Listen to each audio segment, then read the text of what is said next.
You're watching Good Morning Suncoast at 6. Hurricane Florence and local airport travel will tell you how you could be affected if you're flying out soon. And as millions evacuate the Carolinas, there's one group that is hunkering down. We'll tell you who that is. And we'll tell you how red tide is impacting some Suncoast events, and a live update also from Manatee County.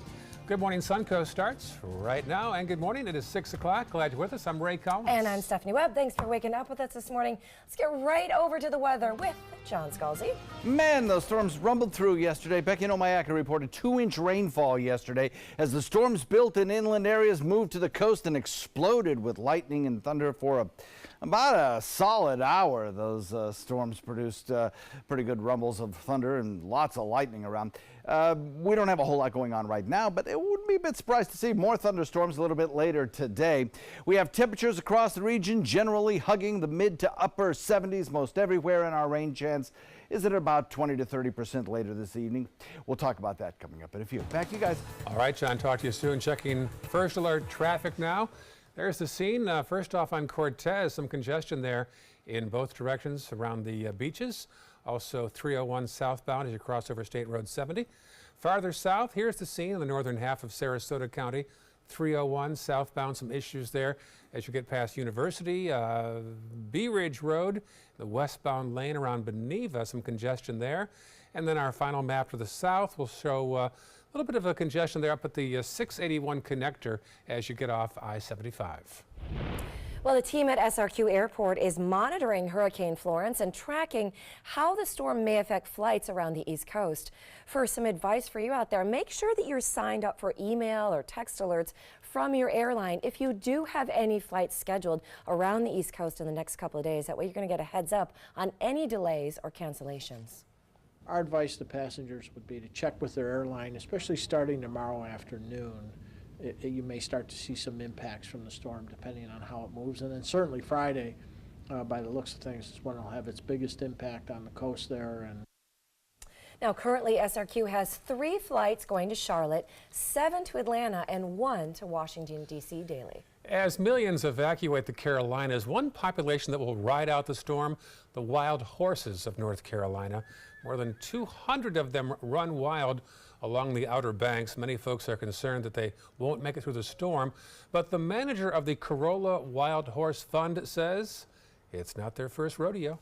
They started huddling up together, they'll group up together, they go to high ground, they go into those live oak forests and they just hunker down under those trees. Now, Puckett says evacuating them would be too stressful on the horses, and experts agree they've been through this before and they should be just fine. And as the Carolinas brace for Florence, it's been a year now since Maria devastated Puerto Rico. That storm killed nearly 3,000 people. Reporter John Lawrence has an update on conditions there.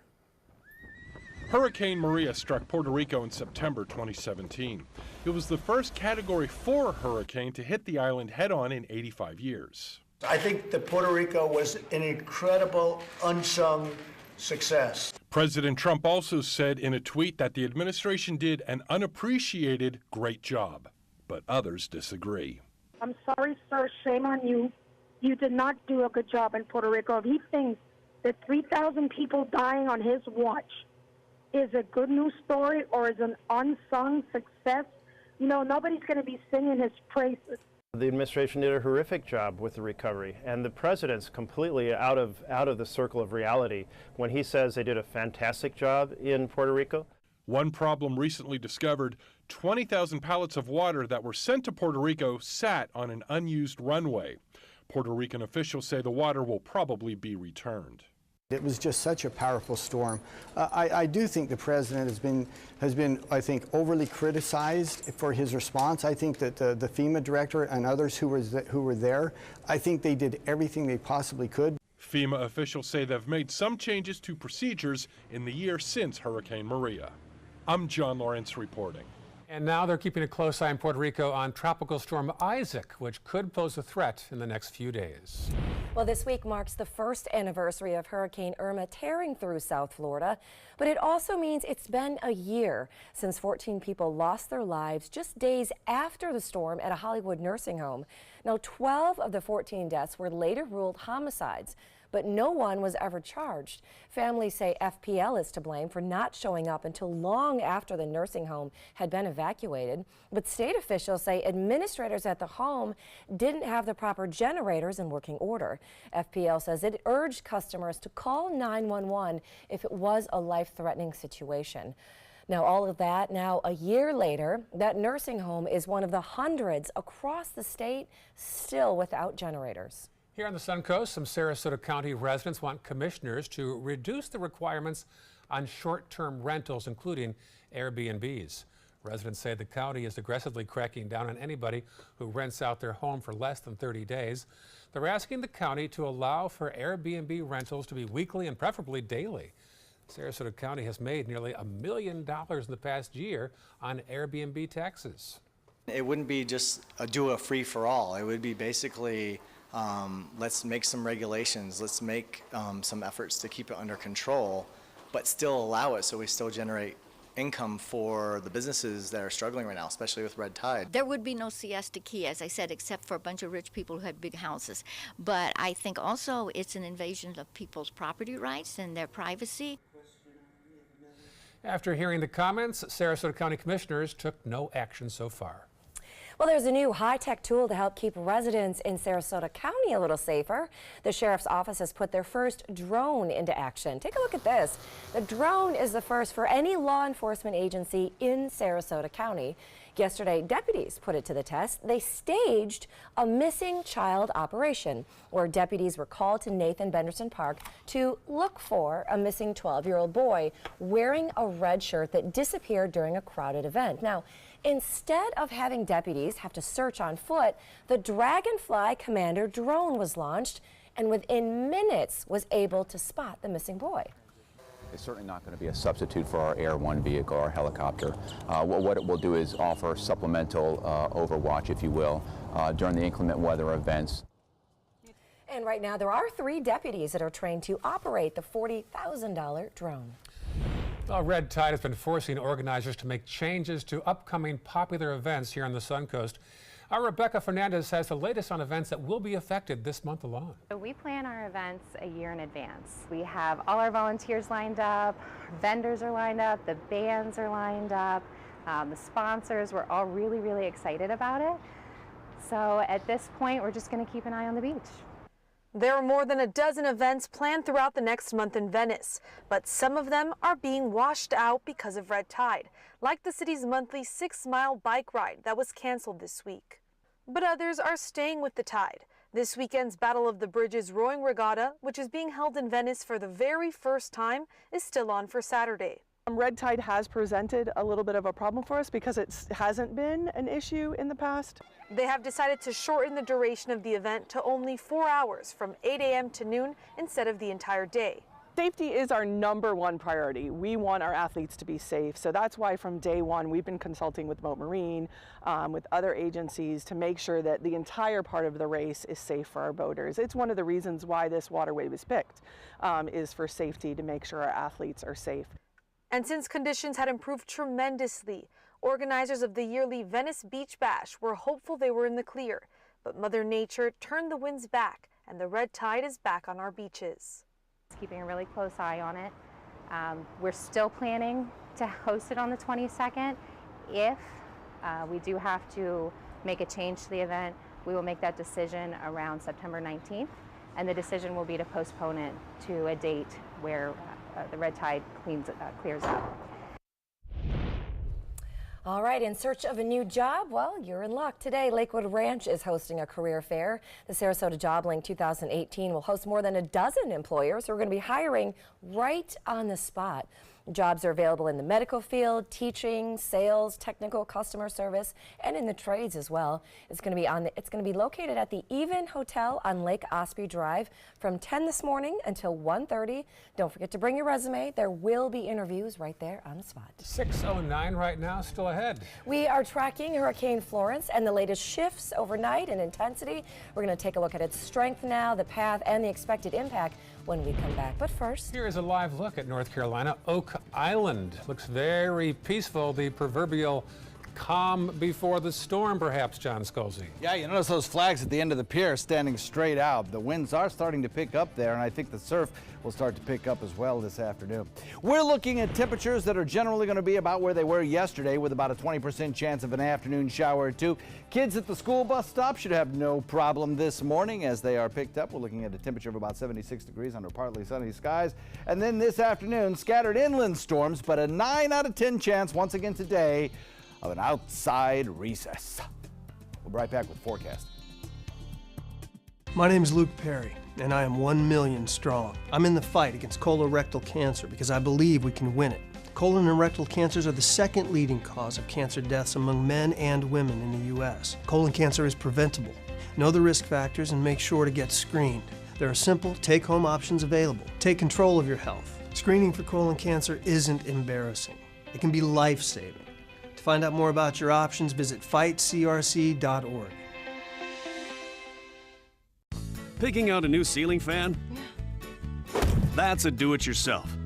Installing your new ceiling fan?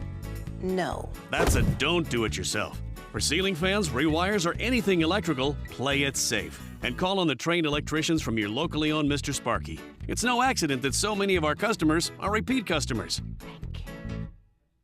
Trust Mr. Sparky for all your electrical repairs. Call 888-8-SPARKY.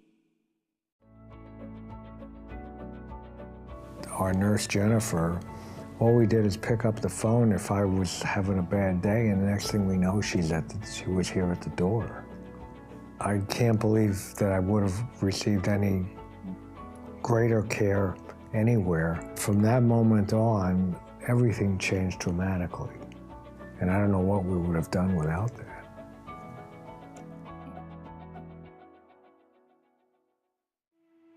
If you don't want to fall immediately into love, look away. If you don't want to awaken a desire for excellence, look away. If you don't want to be seduced, please look away. Rediscover your passion for driving at Sunset Maserati Alfa Romeo of Sarasota. The day you lose your strength is the day you lose your independence. Muscle is lost with age, affecting your energy, balance, and mobility. Before you know it, you're depending on others just to get through the day. But you can reverse and prevent muscle loss. Introducing MyoHealth, a revolutionary proven approach to increased muscle strength and function in as little as 30 days. Live life on your terms with more energy and confidence. After a serious health issue put me down, MyoHealth's getting me back up again. I'm doing activities that I haven't done for a long time. It really works. MyoHealth is a safe, natural dietary supplement, the result of decades of research and 24 human clinical studies. You can live stronger at any age with greater strength, mobility, balance, and energy. Call or go online now and take the MyoHealth 30-Day Strength Challenge. Like ABC7 on Facebook to stay connected to the team you trust.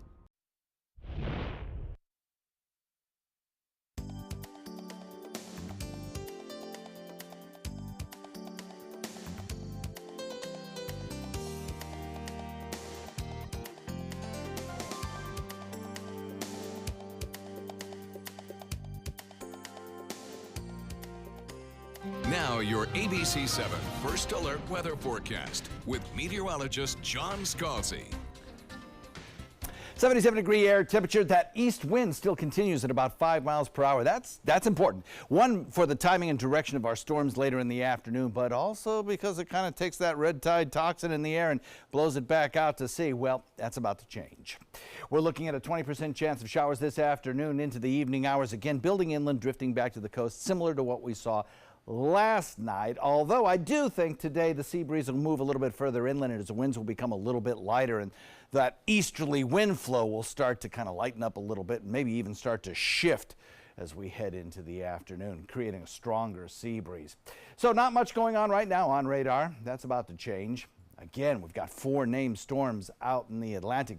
The two, of course, that cause us concern are Florence and Isaac. We also have Disturbance 95L, which may develop into a tropical depression, but it's headed toward Texas or Mexico and will probably be not much more than just a brief rainmaker. So Florence now has a 110-mile-per-hour wind. It's still a Category 2 storm. At least it's not a Category 4 storm.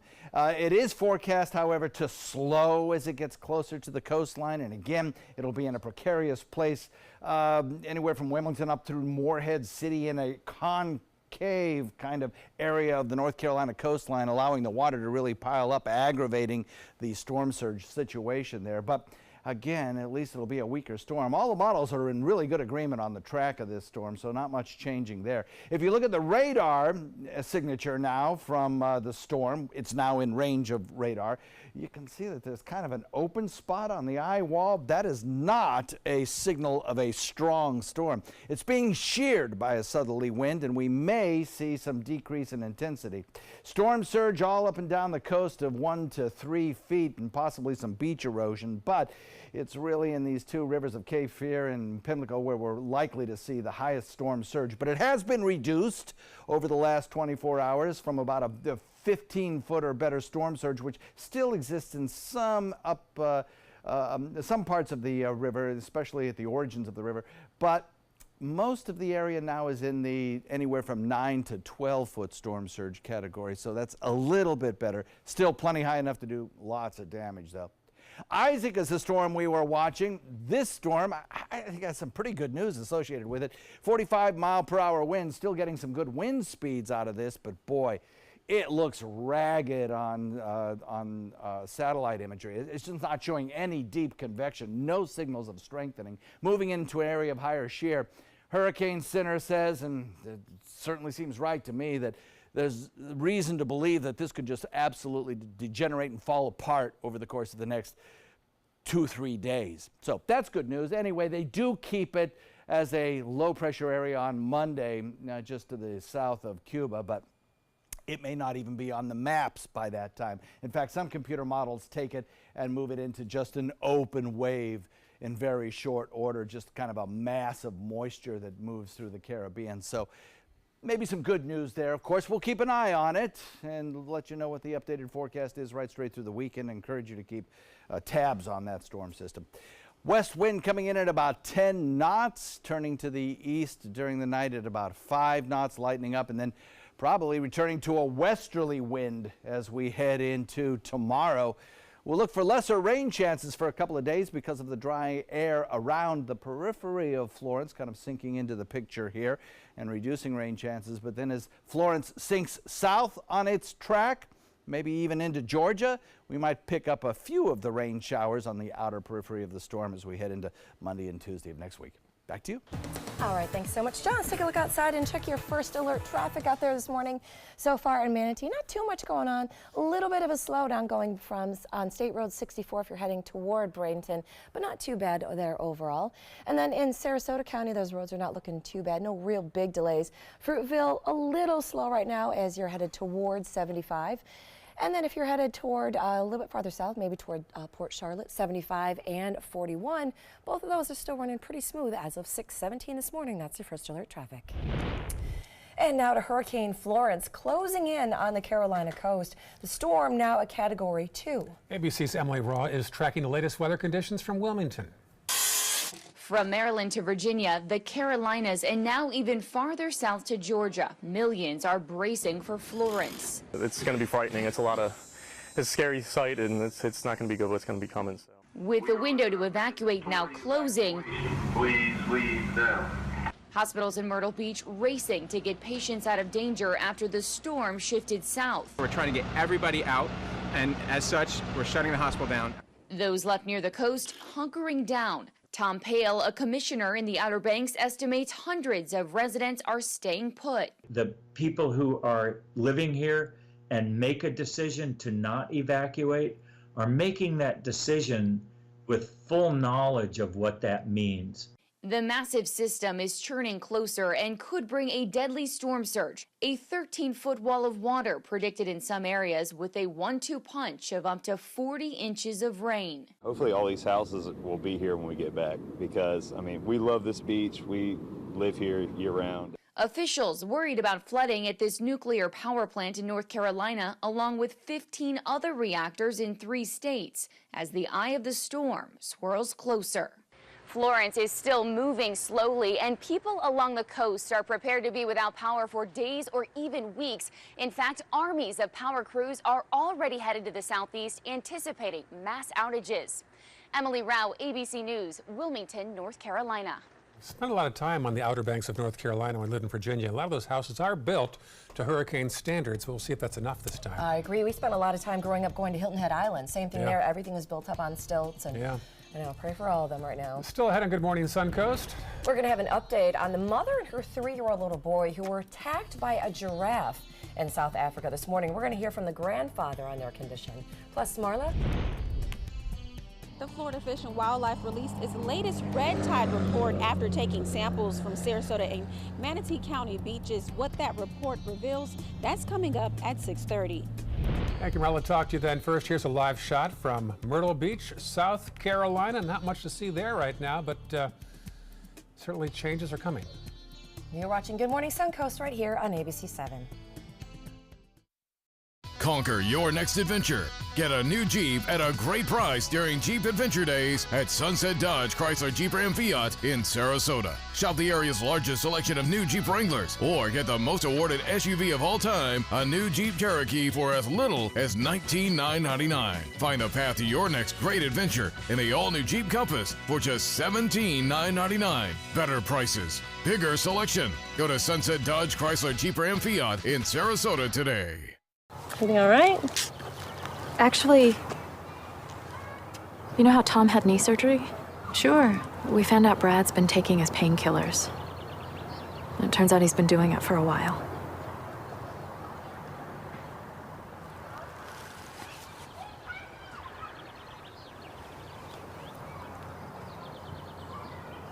Most people don't know what to say about drugs, but we do. Visit us at drugfree.org.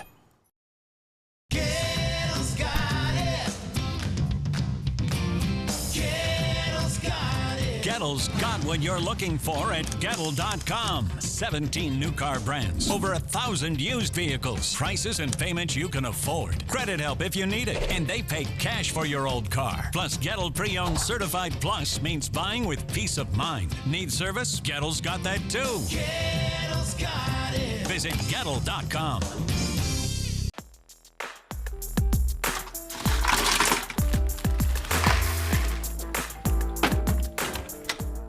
Thank you.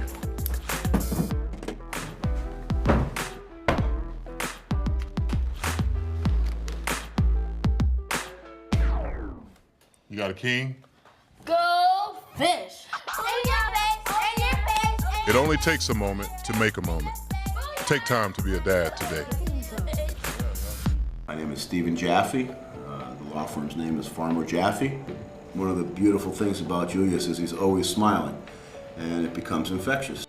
The fact that Julius has a disability has absolutely nothing to do with the quality of work that he's done. Just a great person you want on your staff. Hi, this is Dan Marino. When your business recruits people with disabilities, everybody wins. To find out how, go to disabilitieswork.employflorida.com. Cancer doesn't run in my family. That really was the farthest thing from my mind. I've been an athlete my whole life, and I work in sports, so my mindset was just, let's fight.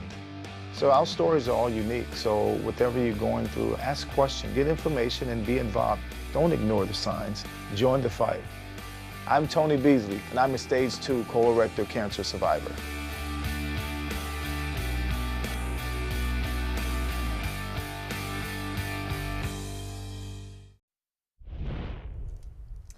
Welcome back. It is 6:23. This is a look at Oak Island, North Carolina. We were at Myrtle Beach last time. This is a look at Oak Island.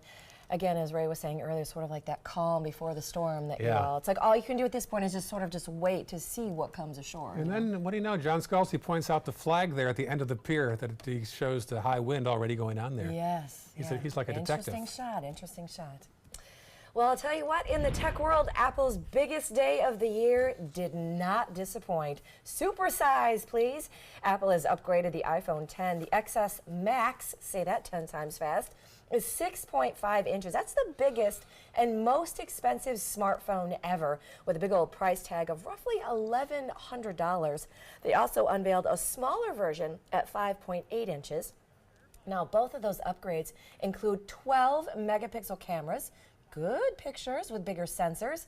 Now, if you aren't trying to break the bank, though, there is a new affordable option that they released. It's called the XR. But the big release that really has everybody buzzing is the new Apple Watch, thinner and with a bunch of new health features. This one that could actually save your life. In fact, it tracks your heartbeat, and if you fall down or if something's wrong, it can call for help for you. Wow. Hopefully not by mistake. I know. I just need one to get me a beer from the fridge and put football on TV, and I'll be all set. That's next year's. Okay, that's next year's. All right, we'll work on that. Well, new details in that bizarre giraffe attack that left an American scientist and her 3-year-old son fighting for their lives in South Africa. As ABC's Paula Ferris tells us, that mother is now out of a coma. In this morning's GMA First Look, the father of the woman who was attacked by a giraffe, along with her 3-year-old son, is speaking out. Jack Standish says his daughter Katie, a wildlife scientist, was walking with her 3-year-old son Finn not far from their home in a South African nature preserve. This time she came through a wooded section, went into a clearing, and instantly the giraffe came at them. Her husband, running in at the end of the attack, was able to call for help. They were airlifted to a hospital nearby. Katie has woken from her coma, and as for Finn, he's just coming out of his medically induced coma, still groggy, but making tremendous strides. And we'll have much more of the giraffe attack coming up at 7 a.m. With your GMA First Look, I'm Paula Ferris, ABC News, New York.